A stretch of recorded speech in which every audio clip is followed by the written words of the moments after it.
सामाजिक विज्ञान की कक्षा छठवीं में आप सभी का स्वागत है। आज हम भूगोल की पुस्तक पृथ्वी हमारा आवास इसके पहले अध्याय का अध्ययन करेंगे। अध्याय का नाम है सौरमंडल में पृथ्वी। आज हम इसके दूसरे भाग का अध्ययन करेंगे। सौरमंडल। हमारे सौरमंडल में कुल 8 ग्रह है और हमारे सौरमंडल का पितामह है और केंद्र में है सूर्य। ये ग्रह इस क्रम से है: बुध, शुक्र, पृथ्वी, मंगल, गुरु, शनि, यूरेनस, नेपच्यून। इसको याद करने के लिए एक सूत्र है: my very efficient mother just served us nuts. My का एम मरकरी, वेरी का वी मतलब शुक्र, एफिशिएंट ई मतलब पृथ्वी, मदर मतलब मार्स, जस्ट मतलब जुपिटर यानी गुरु, सर्व्ड मतलब एस यानी शनि, अस मतलब यूरेनस और नट्स मतलब नेपच्यून। तो ये एक सूत्र है: my very efficient mother just served S nuts. ये जो 4 ग्रह है, बुध, शुक्र, पृथ्वी, मंगल, इसको हम आंतरिक ग्रह कहते हैं। और गुरु, शनि, यूरेनस और नेपच्यून हम इसको बाह्य ग्रह कहते हैं। जो आंतरिक ग्रह होते हैं वो ठोस है, उनका घना वायुमंडल है, वो ठोस ग्रह कहते, स्थलीय ग्रह कहते हैं। और जो गुरु से लेकर नेपच्यून तक के ग्रह है वो गैसीय ग्रह है। ग्रहों के सूर्य से दूरी के अनुरूप क्रमशः जो है नाम, ग्रहों से सूर्य की दूरी से जो नाम मैंने अभी अभी बताया: बुध, शुक्र, पृथ्वी, मंगल, गुरु, शनि, यूरेनस, नेपच्यून।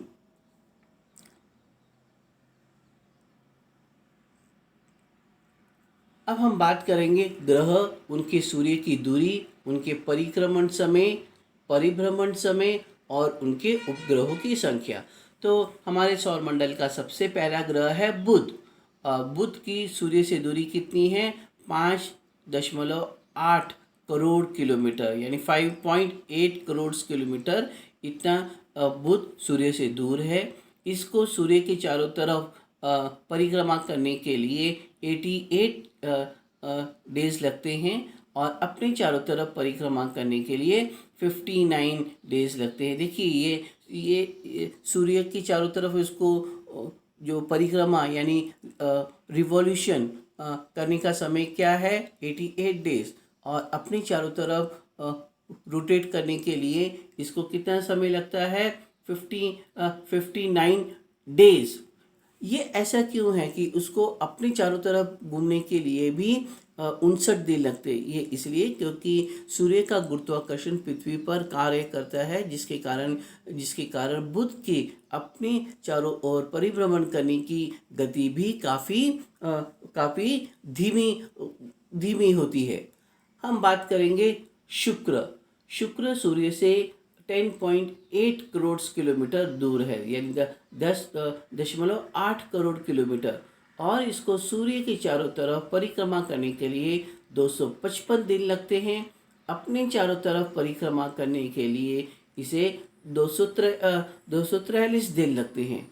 पृथ्वी, ये सूर्य से 15 करोड़ किलोमीटर दूर है और इसको सूर्य के चारों तरफ परिक्रमा करने के लिए 365 दिन, 5 घंटे 48 मिनट और 43 सेकेंड लगते हैं। ये हमने नहीं लिखा, लेकिन फिर भी 365 दिन पूरे। और अपने चारों तरफ परिभ्रमण करने के लिए पृथ्वी को 24 घंटे लगते हैं। उपग्रहों की संख्या: पृथ्वी के पास एक उपग्रह है जिसको हम चंद्रमा कहते हैं।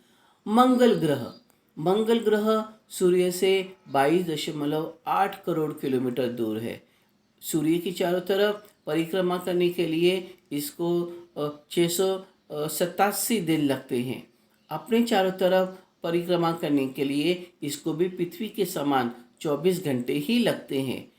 और मंगल के पास 2 उपग्रह है और उन 2 उपग्रह को नाम डाइमोस और फोबोस है। हम आगे इसके बारे में पढ़ेंगे। गुरु ग्रह के सूर्य से दूरी 77.8 करोड़ किलोमीटर दूर है। गुरु को सूर्य के चारों तरफ परिक्रमा करने के लिए 11 साल 11 महीने लगते हैं और अपने चारों तरफ परिक्रमा करने के लिए 9 घंटे 56 मिनट। यानी देखिए, ये जो ग्रह सूर्य से जितना दूर होगा उसे अपने चारों तरफ घूमने के लिए उतना ही कम समय लगेगा। और यहाँ पर उपग्रहों की गुरु की उपग्रहों की संख्या 16 है। शनि ग्रह सूर्य से 142.7 करोड़ किलोमीटर दूर है। शनि को सूर्य के चारों तरफ परिक्रमा करने के लिए 29 साल 5 महीने लगते हैं, लेकिन अपने चारों तरफ परिक्रमा करने के लिए 10 घंटे 40 मिनट लगते हैं शनि को। अपने चारों तरफ घूमने के लिए शनि को कितना समय लगता है? 10 घंटे 40 मिनट। ग्रह के उपग्रहों की संख्या 30 है। अब हम बात करेंगे यूरेनस। यूरेनस को सूर्य के चारों तरफ परिक्रमा करने के लिए 286.9 नहीं, यूरेनस की सूर्य से दूरी कितनी है? 286.9 करोड़ किलोमीटर। और यूरेनस को सूर्य के चारों तरफ परिक्रमा करने के लिए 84 साल लगते हैं, 84 ईयर्स लगते हैं। अपने चारों तरफ परिक्रमा करने के लिए यूरेनस को 17.14 घंटे लगते हैं। यूरेनस के उपग्रहों की संख्या 17 है। और आखिरी ग्रह हमारे सौरमंडल का नेपच्यून। नेपच्यून सूर्य से 449.6 करोड़ किलोमीटर दूर है। और यूरेनस को सूर्य की चारों ओर परिक्रमा करने के लिए 164 साल लगते हैं। अपने चारों तरफ परिक्रमा करने के लिए ये नेपच्यून को 16.7 घंटे लगते हैं। और उपग्रहों की संख्या कितनी है नेपच्यून की? 18। एक बार मैं दोबारा से बता रहा हूँ। नेपच्यून ये सूर्य से 449.6 किलोमीटर दूर है। नेपच्यून को सूर्य के चारों ओर परिक्रमा करने के लिए 164 साल लगते हैं। अपने चारों तरफ परिभ्रमण करने के लिए 16.7 घंटे लगते हैं। नेपच्यून की उपग्रहों की संख्या 18 है। तो ये जो है एक संक्षिप्त विवरण है। आगे हम इन ग्रहों को एक एक करके हम पढ़ेंगे। ये है सूर्य, हमारे सौरमंडल का पितामह। सूर्य के बारे में हम जानकारी है। सूर्य एक तारा है और सौरमंडल का प्रधान है। ये हमारी आकाश गंगा के केंद्र से लगभग 30,000 प्रकाश वर्ष की दूरी पर एक कोने में स्थित है। सूर्य का भाग जो हमें दिखाई देता है उसे हम प्रकाश मंडल या फोटोस्फीयर कहते हैं। कभी कभी सूर्य के प्रकाश मंडल से परमाणुओं का तूफान, यानी सूर्य की सतह से बहुत सारी सौर ज्वालाएं निकलती है, उसको हम परमाणु का तूफान भी कहते हैं। इतनी तेजी से उठता है कि सूर्य की आकर्षण शक्ति को पार करके अंतरिक्ष में चला जाता है, जिसे हम सौर ज्वालाएं कहते हैं या सोलर फ्लेयर्स कहते हैं। जब ये पृथ्वी के वायुमंडल में प्रवेश करती है ये सौर ज्वालाएं, तो हवा के कणों से टकराकर रंगीन प्रकाश यानी ऑरा लाइट्स ये उत्पन्न करती है, जिसे हम पृथ्वी के उत्तर और दक्षिण ध्रुव में देख सकते हैं। उत्तरी ध्रुव पर इसे ऑरोरा बोरियलिस कहते हैं और दक्षिण ध्रुव पर हम इसको ऑरोरा ऑस्ट्रेलिस कहते हैं। ठीक है, तो देखिए ये सूर्य की सतह से बहुत सारी सौर ज्वालाएं निकलती है और वो सौर ज्वालाएं जो है बुध शुक्र को पार करते हुए पृथ्वी के वायुमंडल में आ जाती है। और जब वो पृथ्वी के वायुमंडल में प्रवेश करती है उत्तर और दक्षिण ध्रुव की तरफ से, तो बहुत सारा रंगीन प्रकाश निर्मित करती है, जिसको हम ऑरा लाइट्स कहते हैं। ठीक है, उत्तर ध्रुव में इसको बोरेलिस और ये ऑरोरा बोरेलिस कहते हैं, लेकिन दक्षिण ध्रुव में हम इसको ऑरोरा ऑस्ट्रेलिस कहते हैं। सूर्य का व्यास मतलब डायमीटर ऑफ सन। सूर्य का व्यास 13,92,000 किलोमीटर है, जो कि पृथ्वी के व्यास का लगभग 110 गुना है। सूर्य हमारी पृथ्वी से 13 लाख गुना बड़ा है और पृथ्वी के सूर्य ताप का 2 अरबवां भाग ही मिलता है। यानी सूर्य की जितनी भी ऊर्जा हमारे पृथ्वी पर आती है उसका 2 अरबवां भाग पृथ्वी पर पहुंचता है और उसी से हमारी पृथ्वी गर्म होती है। देखो, ये सूर्य की सतह पर बहुत सारे काले स्पॉट्स पाए जाते हैं। ये काले स्पॉट क्या होते हैं? ये बहुत ही ठंडे, यानी कम से कम 5 लाख डिग्री सेल्सियस सूर्य के बाकी सतह से वो ठंडे होते हैं। इसको हम ब्लैक स्पॉट भी कहते हैं या इनको हम सौर कलंक भी कहते हैं। जहाँ से सौर ज्वालाएं निकलती है वहाँ काले धब्बे दिखाई देते हैं जिनको सौर कलंक या सन स्पॉट कहते हैं। ये शेष सूर्य से बहुत ही ठंडे होते हैं। इनका तापमान लगभग 1500 डिग्री सेल्सियस के आसपास होता है। यह प्रबल चुंबकीय विकिरण उत्पन्न करता है जो पृथ्वी की संचार व्यवस्था को बाधित करता है। यानी ये जो ब्लैक स्पॉट है, ब्लैक स्पॉट से निकलने वाली जो ऊर्जा है वो रेडिएशन, मैग्नेटिक रेडिएशन तैयार करता है, जिसके कारण जो हमारे जो ये टेलीफोन टावर्स होते हैं या टेलीविज़न टावर्स होते हैं उसके द्वारा छोड़े गए सिग्नल्स को वो क्या करता है? डिस्ट्रैक्ट करता है या बाधित करता है। सौर कलंक के बिगड़ने की प्रक्रिया औसतन 11 साल में पूरी होती है। यानी ये जो सन स्पॉट बनते हैं और बाद में दोबारा से ख़त्म हो जाते हैं, इनको पूरा होने में 11 साल लगते हैं, जिसको हम सौर कलंक चक्र कहते हैं, सन स्पॉट साइकिल कहते हैं। सूर्य के कोरोना मतलब सूर्य की एकदम ऊपरी सतह, उसको हम कहते हैं कोरोना। सूर्य के कोरोना और उससे होने वाले उत्सर्जन से संबंधित रहस्य को सुलझाने के प्रयास में भारतीय अंतरिक्ष अनुसंधान यानी ISRO, Indian Space Research Organisation या भारतीय अंतरिक्ष अनुसंधान संगठन ने आदित्य नामक उपग्रह का विकास कर लिया। उन्होंने कौन से उपग्रह को विकसित किया? आदित्य। हमारे भारत ने आदित्य नामक का उपग्रह अंतरिक्ष में भेजा और सूर्य के समीप भेजा। ये सूर्य के समीप इसलिए भेजा ताकि वो सूर्य की सतह पर होने वाले बदलाव की जानकारी हासिल करें। उस पर बनने वाले सौर कलंकों का अध्ययन करें और सूर्य की रचना का अध्ययन करने के लिए आदित्य नामक उपग्रह भेजा। आगे हम पढ़ते हैं बुध। हमारे सौरमंडल का जो सबसे पहला ग्रह है वो है बुध।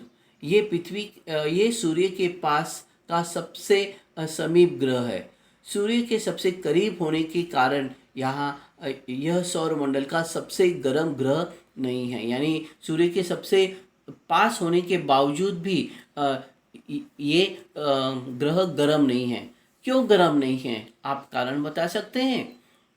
ये इसलिए गर्म नहीं है क्योंकि बुध ग्रह का वायुमंडल ही नहीं है और इसीलिए ये जितनी भी ये उष्णता ये प्राप्त करता है उसको तुरंत वो वापस भेज देता है। इसलिए ये बुध ग्रह हमारे सौर मंडल का गर्म ग्रह नहीं है क्योंकि इसका वायुमंडल ही नहीं है। ये सौर मंडल का सबसे छोटा ग्रह है और इसके पास अपना कोई उपग्रह नहीं है। There is no satellite of Mercury. लेकिन इसका अपना चुंबकीय क्षेत्र है, इसकी मैग्नेटिक पावर है। मरकरी के पास अपना ग्रेविटेशनल फोर्स है, यानी इसकी चुंबकीय शक्ति है बुध ग्रह के पास।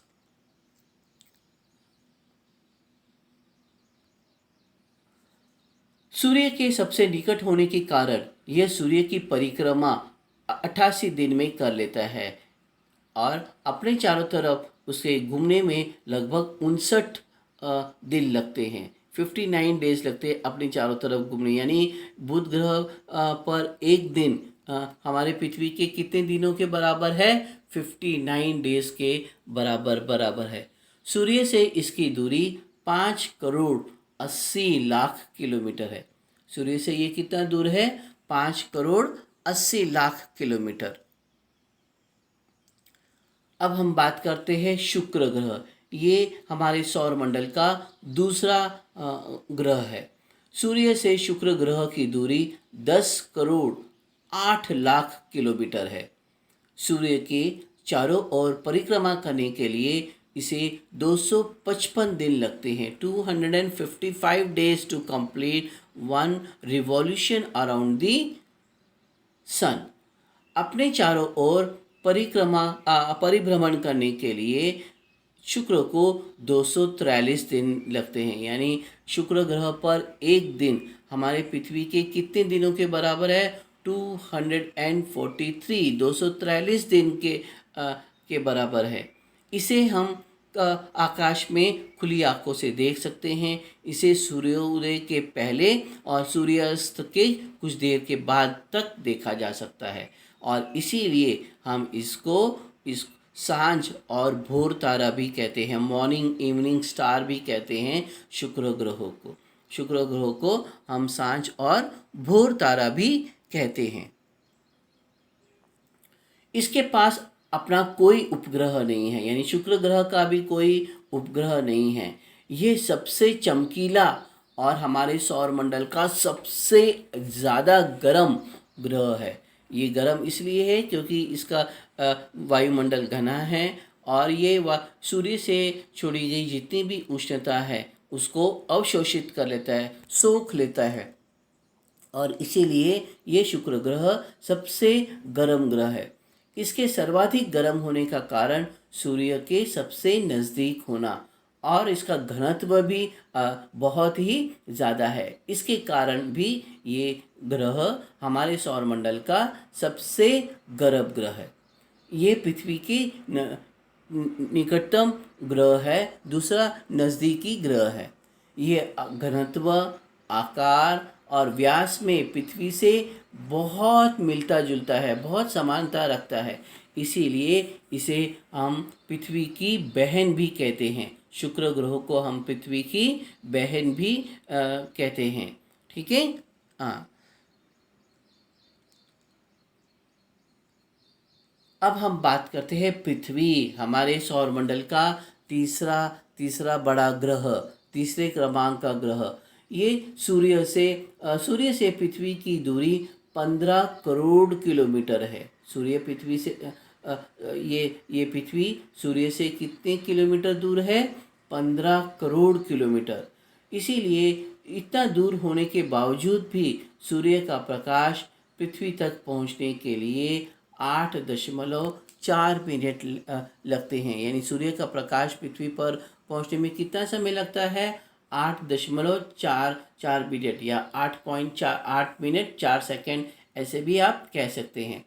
पृथ्वी का सूर्य के चारों ओर परिक्रमण समय 365 दिन, 5 घंटे 48 मिनट और 43 सेकंड। हमारी पृथ्वी सूर्य के चारों तरफ एक परिक्रमा पूरा करने के लिए कितने दिन लेती है? 365 दिन, 5 घंटे 48 मिनट और 43 सेकेंड। पृथ्वी का परिभ्रमण समय, पृथ्वी को अपने अब चारों ओर घूमने के लिए कितना समय लगता है? 23.5 घंटे, यानी 23 घंटे 23.5 घंटे, यानी हम इसको पूरा का पूरा एक दिन ले लेते हैं, 24 घंटा हम इसे पकड़ लेते हैं। पृथ्वी को नीला ग्रह भी कहते हैं। पृथ्वी पर देखिए, पृथ्वी का लगभग जो है 97% जो भाग है वो क्या है? महासागर, वो महासागर का पृथ्वी महासागर है। पृथ्वी पर लगभग 71% जो पोर्शन है वो महासागर का है, और 29% पोर्शन क्या है? ज़मीन का है। तो पृथ्वी पर इतना ज़्यादा जो है जल पाया जाता है, और इसीलिए इसी जल का परावर्तन ये होता है, और इसीलिए हम हम जो है पृथ्वी को जलीय ग्रह भी कहते हैं। बहुत सारा पानी इस पृथ्वी पर पाया जाता है, महासागरों के रूप में, सागरों के रूप में, नदियों के रूप में। तो ये लगभग लगभग 71% जो भाग है हमारा पृथ्वी का, वो जल से घिरा है, और 29% भाग पर ज़मीन है। जब सूर्य का प्रकाश इन इन जलीय सतह पर पड़ता है तो उसके तो उसका परावर्तन होता है, और और हमारा जो वायुमंडल है पृथ्वी का, वो नीला रंग अवशोषित करके बाकी सारे रंग वापस भेज देते हैं आकाश में, और इस तरह से हमारी पृथ्वी अंतरिक्ष से नीली नज़र आती है। पृथ्वी को शुक्र का जुड़वा भाई भी कहते हैं, यानी हमारी पृथ्वी शुक्र का जुड़वा भाई है। ऐसा क्यों? क्योंकि हमारे पृथ्वी का व्यास और शुक्र का व्यास, पृथ्वी का घनत्व और शुक्र का घनत्व लगभग लगभग समान है, और इसीलिए हम पृथ्वी को शुक्र का जुड़वा भाई भी कहते हैं। पृथ्वी का सही आकार क्या है? पृथ्वी के सही आकार को हम भू आभ कहते हैं, यानी जियोड कहते हैं। GEOID। पृथ्वी के सही आकार को जियोड कहते हैं। ये क्या है? दोनों ध्रुव की तरफ से चपटी और बीच में से ये फैली हुई है, ठीक है। इसलिए भी हम इसको भू आप कहते हैं, यानी पृथ्वी जैसे दिखाई देने वाला ये पूरा फुटबॉल की गेंद की तरह, ये या फिर बास्केटबॉल की गेंद की तरह पूरी तरह से गोल नहीं है। ये दोनों ध्रुव पर चपटी हुई और विषुवत रेखा पर ये फैली हुई है।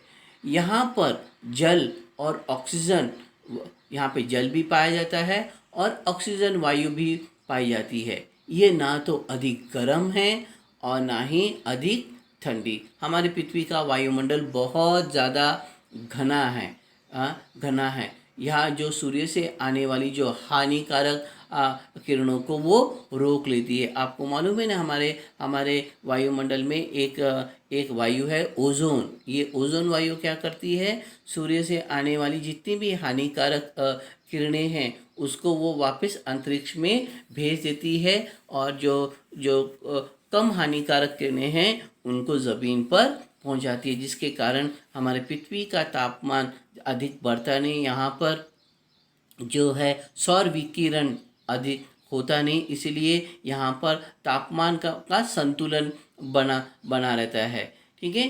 पृथ्वी ही हमारे सौरमंडल का एकमात्र ग्रह है जहाँ पर जीवन पाया जाता है। और जीवन क्यों पाया जाता है? ये 3 कारणों से पृथ्वी पर जीवन पाया जाता है। पहला कारण, यहाँ पर पानी है जो हमारे सौरमंडल के किसी भी ग्रह के पास नहीं है। ये सूर्य से लगभग सही दूरी पर स्थित है, इतनी दूरी पर जिससे ये पृथ्वी न बहुत ज़्यादा गर्म भी नहीं होती और बहुत अधिक ठंडी भी नहीं होती। यहाँ पर पृथ्वी का जो वायुमंडल अन्य ग्रहों की अपेक्षा बहुत ज़्यादा घना है, और इस वायुमंडल की विशेषता क्या है कि यहाँ पर ओजोन वायु पाई जाती है, जो सूर्य से आने वाली हानिकारक क्ष किरणें यानी एक्स रेज, अल्ट्रावायलेट रेज जैसे पराबैंगनी किरणें, हाँ, उनको वो रोक लेती है, उनको ज़मीन पर नहीं आने देती, जिससे पृथ्वी का तापमान अत्यधिक रूप से नहीं बढ़ पाता। और इन्हीं 3 कारणों से, और एक बात बताना भूल गया, ऑक्सीजन, हमारे पृथ्वी पर ऑक्सीजन वायु का प्रमाण अन्य ग्रहों में की अपेक्षा बहुत ज़्यादा है। तो इन्हीं कारणों से हमारे पृथ्वी पर जीवन संभव है। इसीलिए हम इस पृथ्वी को अद्भुत ग्रह कहते हैं, और क्योंकि यहाँ पर महासागर बहुत ज़्यादा पाए जाते हैं, इसीलिए हम इसको नीला ग्रह भी कहते हैं। पृथ्वी का एकमात्र उपग्रह चंद्रमा। देखिए, उपग्रह की परिकल्पना हमने अभी पिछले भाग में पढ़ा। उपग्रह किसे कहते हैं? उपग्रह वे खगोलीय पिंड है जो किसी ग्रह के चारों ओर परिक्रमा करने के साथ साथ सूर्य के चारों ओर भी परिक्रमा करते हैं। ऐसे खगोलीय पिंडों को हम उपग्रह कहते हैं। तो ये देखिए, हमारे पृथ्वी का एकमात्र उपग्रह कौन सा है? चंद्रमा, जो कि हमारे पृथ्वी के चारों ओर परिक्रमा करता है। तो आइए हम चंद्रमा के बारे में और अधिक जानकारी प्राप्त करें। पृथ्वी के एकमात्र उपग्रहों को चंद्रमा कहते हैं। चंद्रमा और पृथ्वी के बीच न्यूनतम दूरी यानी कम से कम दूरी कितनी है? 3,84,400 किलोमीटर। यानी चंद्रमा और पृथ्वी के बीच की कम दूरी 3,84,400 किलोमीटर है। समझ में आया? और पृथ्वी की सूर्य से दूरी कितनी पड़ी हमने? 15 करोड़ किलोमीटर। ठीक है। और इसलिए हमारे सबसे नज़दीक कौन सा खगोलीय पिंड है? चंद्रमा। चंद्रमा और पृथ्वी के बीच मात्र 3,84,400 किलोमीटर अंतर है। ये सबसे, और इसीलिए इस चंद्रमा का प्रभाव, इसके गुरुत्वाकर्षण का प्रभाव हमारी पृथ्वी पर पड़ता है। हम इसके बारे में किसी अन्य पाठ में इसकी चर्चा करेंगे। अभी केवल आप इसके स्वरूप के बारे में जानकारी लीजिए, और ये क्या है, इसके बारे में हम जानकारी प्राप्त करते हैं। चंद्रमा और पृथ्वी के मध्य की अधिकतम दूरी यानी मैक्सिमम दूरी कितनी है? 4,06,000 किलोमीटर। यानी अधिक से अधिक दूरी पृथ्वी और चंद्रमा के बीच में वो 4,06,000 किलोमीटर है। लेकिन कम से कम दूरी 3,84,400 किलोमीटर है। पृथ्वी के चारों ओर परिक्रमण करने के लिए चंद्रमा को 27 दिन 7 घंटे 43 मिनट और 11 सेकंड इतना समय लगता है चंद्रमा को हमारे पृथ्वी के चारों तरफ एक परिक्रमा पूरा करने के लिए। ठीक है। और इसी को हम क्या कहते हैं कि ये 27 दिन को हम पूर्णांक पे ले लेते हैं, यानी 28 दिन, यानी एक महीने में कम से कम एक बार अमावस होती है और एक बार पूर्णिमा होती है। इसके बारे में भी हम आगे चर्चा करेंगे। ठीक है। पृथ्वी को जितना समय चंद्रमा को जितना समय पृथ्वी के चारों ओर परिक्रमा करने में लगता है, उतना ही समय उसको अपने चारों ओर भी घूमने के लिए लगता है। इसीलिए हम हमेशा चंद्रमा के एक भाग को ही देख पाते हैं। देखिए, ये चंद्रमा को पृथ्वी की चारों ओर परिक्रमा करने के लिए 27 दिन 7 घंटे 43 मिनट और 11 सेकंड लगते हैं।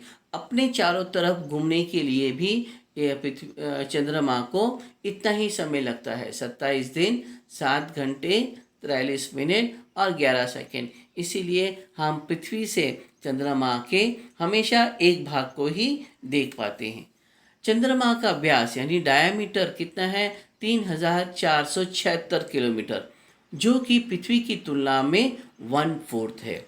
यानी पृथ्वी का जो व्यास है वो लगभग 13,000 किलोमीटर के आसपास है, और चंद्रमा का व्यास कितना है? 3,476 किलोमीटर। चंद्रमा का गुरुत्वाकर्षण पृथ्वी की तुलना में 1/6 है, 1/6 है। यानी अर्थ की जो ग्रेविटी है वो चंद्रमा की ग्रेविटी से 6 गुना अधिक है। और चंद्रमा की ग्रेविटी हमारे पृथ्वी के गुरुत्वाकर्षण की अपेक्षा कितनी है? 1/6 यानी 1/6 है। ये हम इस तरह से समझ सकते हैं। अगर आपका पृथ्वी पर वज़न मान लीजिए 90 किलो है, पृथ्वी पर आपका वज़न कितना है? 90 किलो है। तो जब आप चंद्रमा पे जाएंगे तो आपका वज़न कितना हो जाएगा? केवल 15 किलो। यानी 90 डिवाइडेड बाय 6 = 15। ठीक है। ये जो प्रभाव है चंद्रमा के वायुमंडल का और हमारे पृथ्वी के वायुमंडल का। देखिए, यहाँ पर इसको एक ग्राफिक द्वारा एक चित्र के द्वारा समझाया गया है।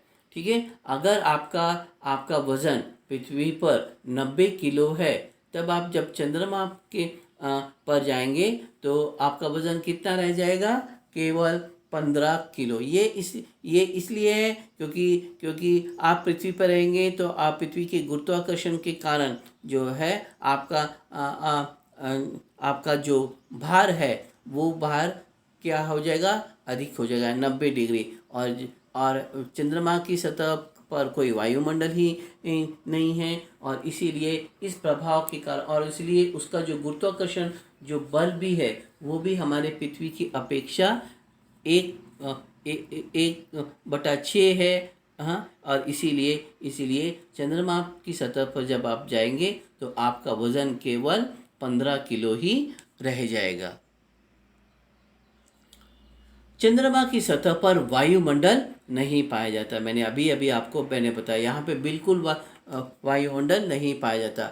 यहाँ पानी और ऑक्सीजन की मात्रा भी अधिक नहीं है। अभी जो भारतीय चंद्रयान भेजा था वहाँ पर चंद्रमा के दक्षिण ध्रुव की तरफ उन्हें पानी के कुछ अवशेष मिले, परंतु अभी इसकी जांच अभी प्रारंभिक स्तर पर ही है। अधिक इस पर अनुसंधान किया जा रहा है।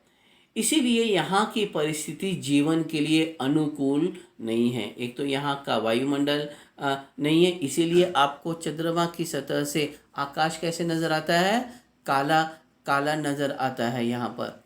इसकी सतह पर पर्वत, मैदान और गड्ढे हैं। चंद्रमा की सतह पर आपको क्या पाया जाता है? हाँ, पृथ्वी की तरह ही वहाँ पर पर्वत पाए जाते हैं, वहाँ पर मैदान है, वहाँ पर गड्ढे हैं, और वहाँ पर क्योंकि हवा नहीं चलती, बिल्कुल भी हवा नहीं चलती, कोई वायुमंडल ही वहाँ पर नहीं है, इसीलिए वहाँ पर आज भी जो चंद्रमा पर जो पहला मानव गया था नील आर्मस्ट्रॉन्ग, उसके जूतों की निशान आज भी आप बिल्कुल वैसे के वैसे ही देख सकते हैं। वहाँ पे हवाएं नहीं चलती, हमारे पृथ्वी की तरह आंधियाँ नहीं चलती। चंद्रमा के उच्चतम पर्वत की ऊंचाई लगभग 35,000 फीट है। चंद्रमा पर एक पर्वत पाया जाता है और उस पर्वत की ऊंचाई कितनी है? 35,000 फीट। और उसका नाम क्या है? लिबिनिट्स। चंद्रमा पे जो पर्वत पे वैज्ञानिकों ने ढूंढा उसको लिबिनिट कहते हैं, जो दक्षिण ध्रुव में स्थित है।